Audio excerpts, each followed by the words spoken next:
Today, you're going to learn how to go from this to this.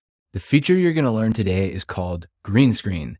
Back in the prehistoric days, about 5 years ago, you had to have an actual screen behind you that was green called a green screen. Now, AI makes it so you don't need that. Here's how to do it. Inside your project, find the layer where you want to remove the background and click on it. With the layer selected, go to your properties menu, this one right here on the right. If you don't see it, you'll need to toggle this on right here. That's your properties menu. Scroll down until you see effects. There it is. Click the plus button. And I've already selected it, but if you haven't before, you'll need to select the one that says green screen at the bottom. And you'll see this, toggle it on.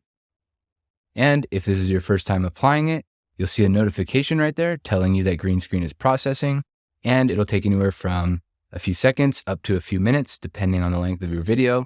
I've already applied it, so it happened instantly, but that's it. Our background is gone. There are no settings with green screen. The only thing you can do is toggle it on and off or remove it altogether by clicking that remove effect setting. So how cool is that? No actual green screen required. And once your background is gone, let me apply it again. Once your background is gone, you could now apply any background you want. It could be an image. It could be something from your stock media here that Descript provides. So I'm just going to go ahead and apply this B-roll just to show you real quick. Send that to the back, and you could do anything you want with that. For example, now that my background is gone, I'm in Hawaii. Oh, wait. I'm on Mars. Hold on. I'm in Times Square.